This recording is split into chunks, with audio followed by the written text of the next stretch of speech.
Hello, and welcome back to iPulse Live for September 26th, 2025. I'm Delaney Smith. And I'm Guilherme De Domenico. New concerns being raised at the White House this week regarding expectant moms and the use of Tylenol. But are those concerns justified? On Monday, President Trump, along with Health and Human Services Secretary Robert F. Kennedy Jr., held a news conference and said Tylenol is not safe for pregnant women. Tylenol during pregnancy can be associated with a very increased risk of autism.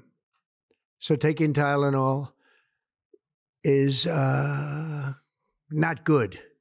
All right, I'll say it. It's not good. Major medical groups across the nation forcefully refuted that claim. I talked with the president of the Florida chapter of the American Academy of Pediatrics. Association doesn't mean anything. Associations mean that you need to do more research before you make any decision. Because when you want to make such an important decision, you need to prove that Tylenol causes autism. So that's exactly what happened. Before you proceed and claim something that is completely false and true and has no statistic significance in medicine whatsoever, you have to prove there is causation, not only association. People are working on the field of autism for years and years, and they're working to improve diagnosis, because when you improve diagnosis, you can offer resources to help these children and then their families. You see, so there are so many reasons, not only because one factor contributed to autism, or which they call that factor Tylenol lately. It's laughable. We turn back to the brewing free speech debate. Jimmy Kimmel's show is back live since last Tuesday night, and now it's raising the question. The host, Jimmy Kimmel, was raising awareness about free speech on that episode. And that episode, of course, marks the part of saying that suspension is done. But would it be the beginning of a bigger clash between ABC and the Trump administration? Anyway, as I was saying before I was interrupted. Jimmy Kimmel Live is back after a nearly week-long suspension. Disney says it objected to the host's comments after Charlie Kirk's murder. Kimmel addresses that in his return monologue. I don't think the murderer who shot Charlie Kirk represents anyone. This was a sick person who believed violence was a solution, and it isn't. Ever. Kimmel's also defending free speech with humor. The guy in Germany offered me a job. Can you imagine? This country has become so authoritarian, the Germans are like, come here. Some repeat audience members say this taping felt different. There was a gravity, but also happiness of just being back. Disney says it lifted the suspension after, quote, thoughtful conversations with Jimmy. Critics claim it originally caved to President Donald Trump. He says Kimmel's return on ABC, quote, puts the network in jeopardy. He adds, quote, we're going to test ABC out on this. Sinclair and Nexstar Media are continuing to preempt the show on their stations. The FCC chair applauds them for what he calls standing up to a national programmer. The preemptions are a financial hit for Disney. Some analysts say a boycott from Kimmel fans would have been worse. Money was the impetus for the first decision and pulling Jimmy Kimmel off the air, and money is the impetus for returning him. I'm Lilian Carreon reporting for iPulse. I'm Allison Wallace with a deeper look at this issue.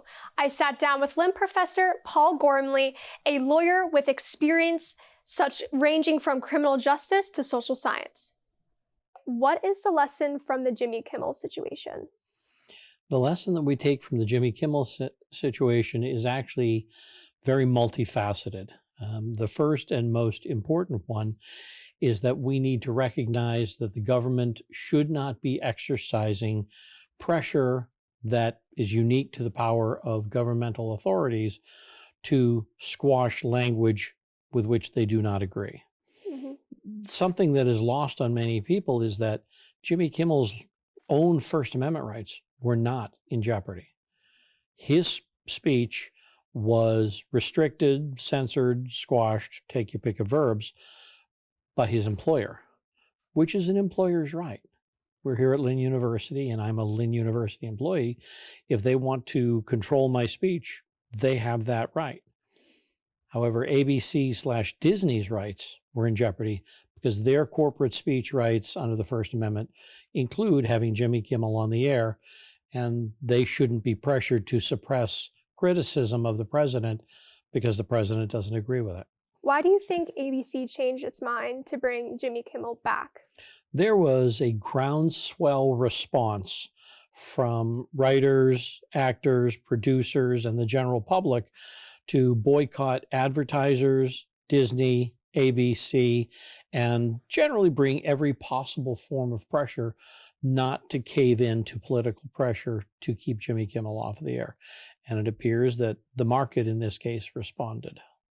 And why do you think so many lawyers are outraged by this situation? The First Amendment is pretty sacred, and the First Amendment covers almost every form of speech. There are very few carve-outs under the First Amendment. We allow hate speech, we allow lies, we allow fabrications, we allow all of this. We should certainly be allowing legitimate criticism of the government because we allow illegitimate criticism. We allow all of this other content. And the nature of the First Amendment is to be almost completely content neutral. It should only have time, place, and manner restrictions. Going off of that, do you think the First Amendment is at a crisis at this moment? No, we had a mini crisis. A mini crisis. The mini crisis has come and gone.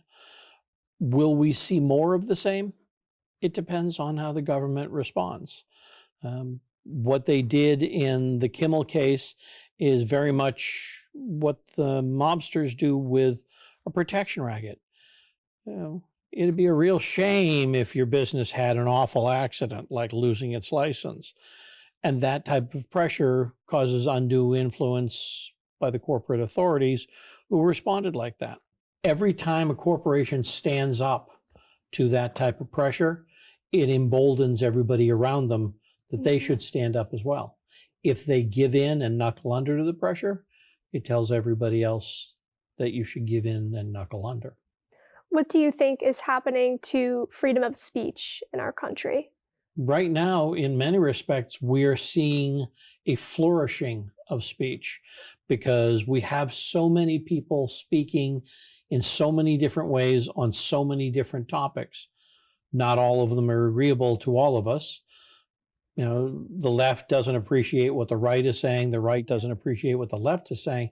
But as long as they continue to say it, the idea behind the Supreme Court cases under the First Amendment is that each idea is competing in the marketplace of ideas, and that the valid, effective, truthful, efficient, take your pick of adjectives, ideas will be the one that catch the market. This week, the very popular conservative podcaster, Joe Rogan, had this to say, and let me quote him directly. "I definitely don't think that the government should be involved ever in dictating what a comedian can or cannot say in a monologue." Rogan also said conservatives supporting such behavior were, quote, crazy, because eventually they themselves would be a target of such censorship. I'm Allison Wallace, back to Yugi. To the economy now. Studies are showing that young men are struggling to obtain jobs after college. However, that might not be the case here in Palm Beach County. Reporter Davinder Belbis sat down with Michael Corbett, a career expert for Palm Beach Career Source, to discuss these findings. Recent studies are showing that young men are struggling to find jobs after they graduate college. The unemployment rate for young men with a bachelor degree is currently higher than the unemployment rate for young men that are only high school educated. I sat down with Michael Corbett, a local career expert, to discuss how this national data pertains to students local to Palm Beach County. In Palm Beach County, we have a very strong job market. Every industry sector that we have is strong for the most part. We're not reliant upon one or two industries or sectors. Unemployment in August jumped just a little bit to 4.4% from 4.1% the month before. But I see a lot of people moving into the county. I see students graduating, so that kind of makes the number go up a little bit. Corbett gave advice on how to strengthen weaknesses within students' job searching strategies. In my experience, I think presenting yourself and your elevator pitch has to be very refined. And I think you need to try to practice more, who's ever having those types of problems. You have to really do your homework to get a job. Getting a job is a full-time job. And a lot of people, they are so focused on the perfect job that they disregard other jobs. If you could give any advice to soon-to-be or recent graduates who are starting their job search, what would you say? Do your research on the company and industry you would really love to target and work at. Practice, know your resume inside and out, and understand the types of questions you're probably going to be asked. Do mock interviews with your colleagues. Those simple things make a big difference in the long run. How important do you think internships and experience while you're still in college is for students? But internships are incredibly important. If you do well at an internship when you're a sophomore or junior, they're going to ask you back next year, right? Yes. And when you graduate, they're probably going to extend a job offer. We just launched internpalmbeach.com back in July.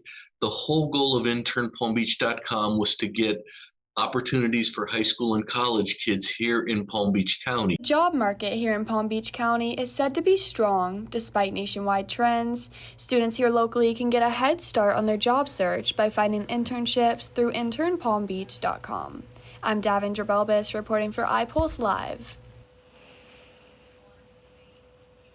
Of course, part of the application system is submitting a resume. There's a technology called ATS, Applicant Tracking System.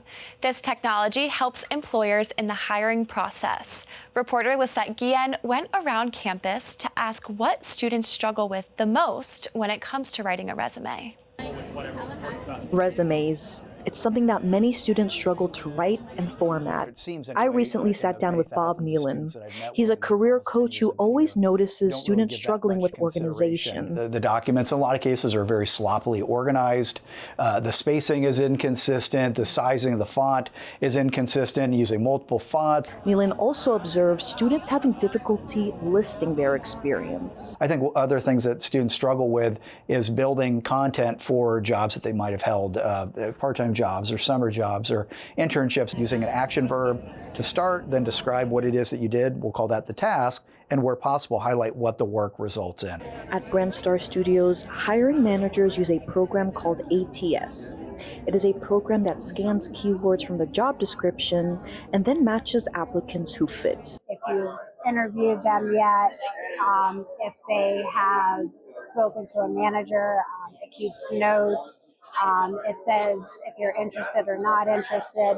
So it's really just a perfect way to keep all of those resume, and it's also for compliance as well. Samantha Paul worked as an eyelash artist and a flight attendant at Frontier Airlines. She was able to land the job by matching keywords in her resume to the job description. So as a flight attendant, when I applied to be a flight attendant, I would put down that, I did a lot of customer service, dealt with a lot of safety, dealt with a lot of face-to-face, kind of to sort of like, match the job description. And she was hired. To schedule an appointment with a career coach for resume help, simply email careercoach@lynn.edu. I'm Lisette Guillen, reporting for iPulse. We turn to other news now. Mental health has become a huge crisis. I sat down with Sharon LaRue. She's the former CEO of the 211 Health and Crisis Line. I heard her perspective on the vital role 211 plays in saving lives. Can you please tell me, what is 211 and how can it be a resource for someone who is facing suicidal distress or a mental health emergency? Yeah, well, I'd be happy to. And thank you so much for having me, Delaney. 211 is the local crisis line and suicide hotline for this region. So our local 211 serves a 5-county area of Palm Beach and the Treasure Coast, but the number is a nationwide number. So they're trained on suicide prevention, they're trained on help and resources. So at this number, you can call if you are struggling with a mental health crisis. You can also call if you don't have food in the house. If your parent has just been diagnosed with a health condition and you're struggling to cope, or you've broken up with your boyfriend or girlfriend, all of those kinds of things, you can call, and a caring person is available 24/7. What does the process look like when someone calls you guys, and what should we expect on the other line? So it's a great question, because people are sometimes nervous to reach out when they don't know what to expect. So what I tell people is that the call starts with, like any other call, it starts with hello, right? So you're going to get a short little voice message to just let us know the level of severity of your crisis. But we get to most calls within 2 minutes, and you'll get a live person. We've got an entire team of people, and they start with hello. They're going to say, hello, thank you for calling. How can I help? What can I do for you? What's going on? And so we let the caller lead with what's going on with you and what you want to talk about. And then we'll ask probing questions. So you said you just had a breakup. I'm sorry to hear that. That sounds tough. Would you like to tell me more about that? Right. So we will probe from there, letting the person who's reaching out lead. And you mentioned that some people may have unsureness or hesitate to call the line. What's your biggest piece of advice for people feeling that way? Is that you have nothing to lose by making a call, right? And to know that the people answering the phone are your local neighbors. These are people that live in this area that have chosen to do the work, many because we've got personal experiences that cause us to want to be there for people who are struggling. So these are some of the most wonderful, caring people that I've ever met. What advice would you give to friends, families, peers when someone they know comes to them and says that they are struggling? So if someone you care about says that they're struggling, what you want to do is receive that right away and kind of slow down and make sure you're there and that they feel that you're there, and just lean in. I'm glad that you felt like you could share. I'm glad you shared that with me. Tell me what's going on. Let's sit down. I'm here. Would you like me to come over? Do you want to get a cup of coffee if you're not in person, right? Offering that personal connection and really being available to listen. So I want people to know that people care about you, and people can be there for you if you open up a little bit and let them. We now want to turn to a story of promise and athletic achievement. Here at Lynn University, the athletics program had quite the year, with the men's soccer and women's volleyball teams winning national championships, and women's swimmer Luna Mertens making history in the pool. Recently, these athletes were recognized in front of the Lynn faithful, being celebrated for their achievements.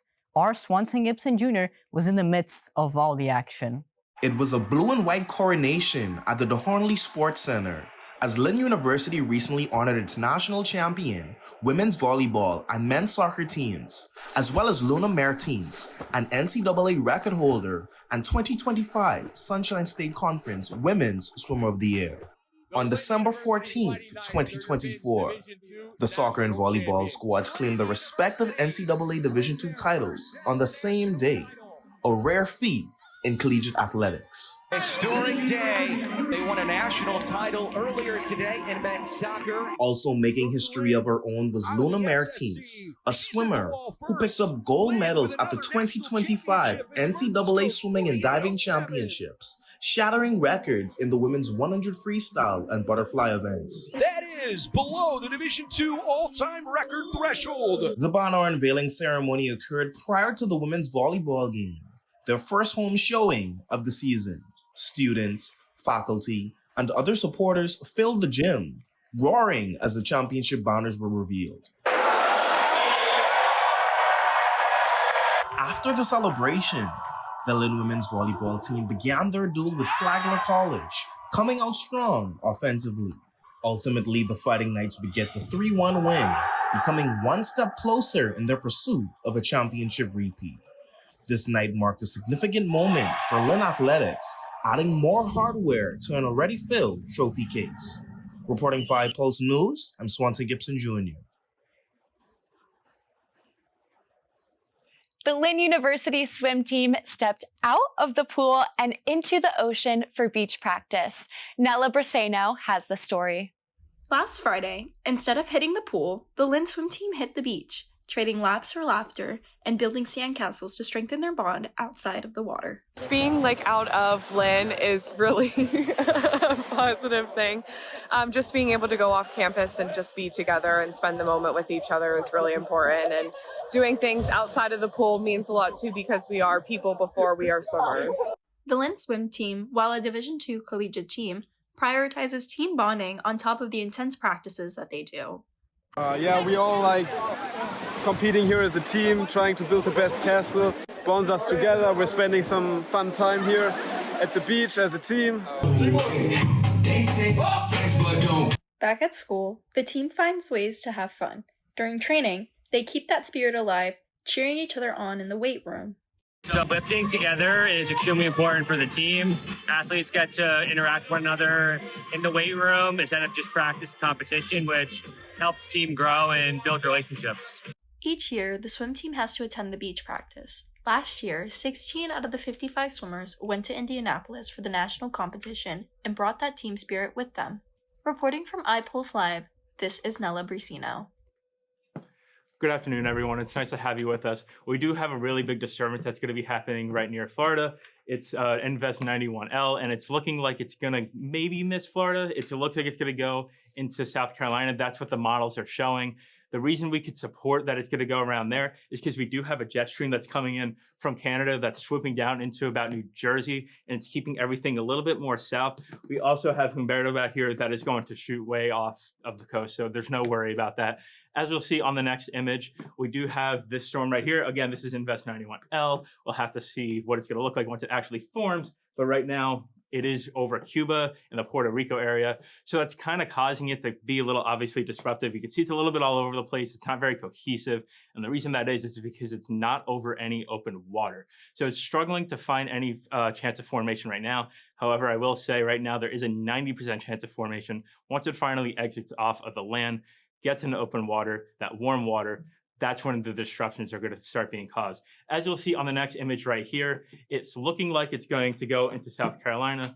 You need to be aware of it if you're in North Florida. It's always worth checking in and making sure nothing's changed. Because again, it hasn't really even necessarily formed yet. It's still an invest, but it doesn't make it any less of a possibility that there could be some changes. So you really should be aware. You should keep checking your local weather forecast every day, especially today and tomorrow. Because within the next 48 hours, that is when we do have the best chance of any type of proper formation, especially once it gets off of Cuba, Puerto Rico, and it starts to become a little bit more together.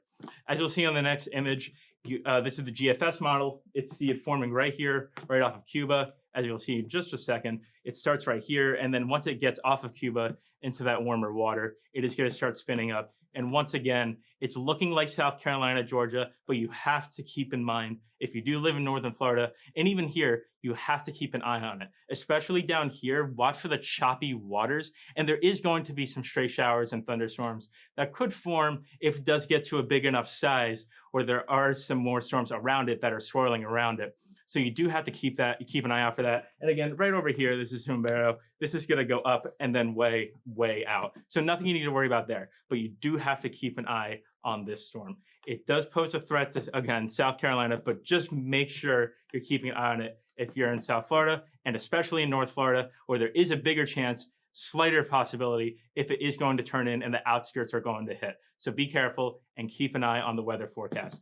As you'll see on the next image right here, here's what we have right now. We do have some showers and thunderstorms off the coast, but this is being fueled by the Gulf, warm of the Gulf, excuse me. Once it comes in to Florida, it is going to start to dissipate, but once it dissipates, the moisture is going to spread out a little bit, and once it comes, over a little bit here, that's when we're going to start getting some showers fired up, and it's going to start coming in because we do have a high pressure right around here. That's why there's no precipitation coming in. So it's going to start pushing everything up, and it's going to start pushing some things down again because of that jet stream is aiding in that formation. So be ready for some scattered showers and thunderstorms today. As you'll see right now on the next image on the 7-day forecast, this goes along with a 35% chance that we do have a storm today. Of course, it's very scattered, so things are always changing. You always have to keep an eye on it. Keep an eye on the radar because it always is forming in and out. So please keep checking, especially if you have plans for today. The rest of the week, it's looking pretty rainy. It's a pretty consistent chance of between 60 and 40.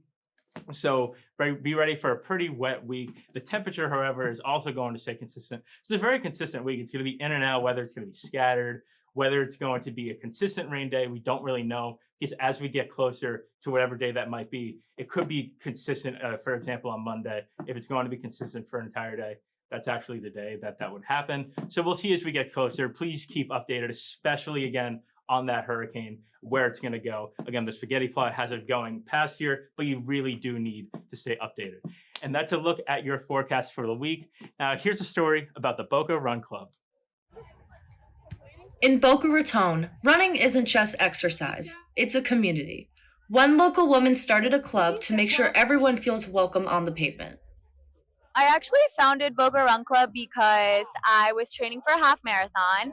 I love running, but I wasn't really a fan of running by myself. And obviously when you're training, you have to train a lot and often. So I decided I would start a run club, see who would join. The group has grown quickly, with members running from high school students to retirees, all finding support to encouragement on the trail. It's just such a great community. Everyone is super welcoming and friendly, and it's a great time running by the beach. Can't ask for anything better. With new members joining each week, their goal is to keep it simple, to have a growing community where everyone has a place. I think it's super important to incorporate health into a lifestyle. I feel like a lot of people that are moving here for college or people that just moved to Boca and maybe they're not really big into the drinking scene or like the going out scene. It's hard for people to make friends unless you're doing that kind of like unless you're around that kind of social environment. So I encourage people to come here to make new friends, make a new healthy habit for themselves, and just have a great time. We're a really good vibe. As the group grows, so does its message. That running is for everyone in Boca Raton. I'm Ellie Nickel reporting for iPulse News. South Florida had the chance last weekend to dress up as all of their favorite characters at UltraCon. It's a gathering for pop culture enthusiasts held at the South Florida Expo Center at West Palm Beach. I had the pleasure of talking with superheroes, business vendors, and a legendary voice actor. UltraCon is home to all types of characters. A convention of cosplayers, some who come for fun, others to make money.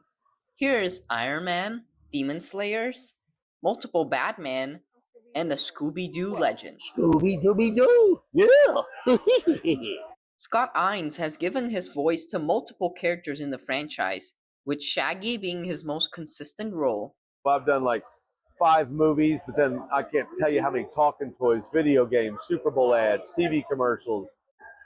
It's endless, and I'm still doing it. Hold on, Scoob. Only one Scooby snack to go chase a phantom? I don't think so. Years later, after doing Scooby, they heard my Shaggy, and he's like, dude, okay, you're in. You're doing that. So I just kind of inherited that role. Steve Wynn, a business owner at the con, also inherited a talent, tapestry making.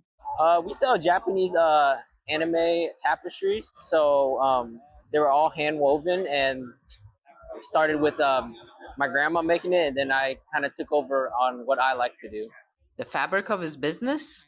It's just art, you know, like it gives them like a vintage feel to the covers. Other than that, I just hope to spread like positivity. In another corner of the con, Richard Tripp runs a different type of tent, his own Star Wars droid factory. Actually, it started out as a hobby, and I learned how to 3D print because I was enamored by the fact that you can literally make anything. One of my favorites is that guy back there, K2. His creative spirit only exists due to Star Wars' wide reach. I mean, it's what I love about Star Wars is that it's multi-generational. You can be young, you can be old. There's so much variety, and it gives you so many opportunities for creative stuff. Whether it's animation, whether it's computer graphics, droids, you name it. Regardless if you're a small-time business owner or a famous voice actor, UltraCon is where pop culture thrives. Guilherme De Domenico, reporting for iPulse News. Now to Lynn University's Puppy Palooza, a special cuddle party where students can play, pet, and de-stress with adorable puppies. Jordan Gray was there. Lynn University hosted its third annual Puppy Palooza alongside Puppysphere for Lynn students to engage in a tail-wagging extravaganza. It's hard to tell at Puppy Palooza who is happier, the puppies or the Lynn students cuddling them. Bella Swan and Angie Gonzalez love the get-together. I think it's great. I think it's one of the best events you guys have done. You're adorable and friendly. Very cute. So I actually don't usually attend that many, and I attended this one, and I'm happy I did. It was very cool. Puppysphere is a wellness company that hosts puppy yoga and puppy therapy to provide stress relief and socializing benefits. In partnership with local breeders and rescues, Puppysphere places these local puppies in their puppy yoga sessions and puppy social events. Christine Tran is with Puppysphere and organizes this tail-wagging extravaganza. Our purpose is to socialize puppies, and we give puppy therapy and bring happiness to other people. Amon Tran, Puppysphere worker Angie Gonzalez share her favorite moments from Puppy Palooza while working for Puppysphere. The fact that, the community comes together and supports such a great cause that is socializing our breeds. Between the laughs and snuggles, Lynn students expressed how the puppies were when interacting with them. I would say they were very cute, very friendly, and they were very, very sweet as well. Puppy Palooza was filled with laughs, snuggles, and more for the Lynn community than ever. This is Jordan Gray for iPulse News. Those puppies were so adorable. Thank you all for watching our live broadcast. I'm Delaney Smith. And I'm Guilherme De Domenico. We're looking forward to seeing you next Friday at 2:30 p.m. And remember to head anytime to iPulseNews.com where you can find all our stories, podcasts, and more.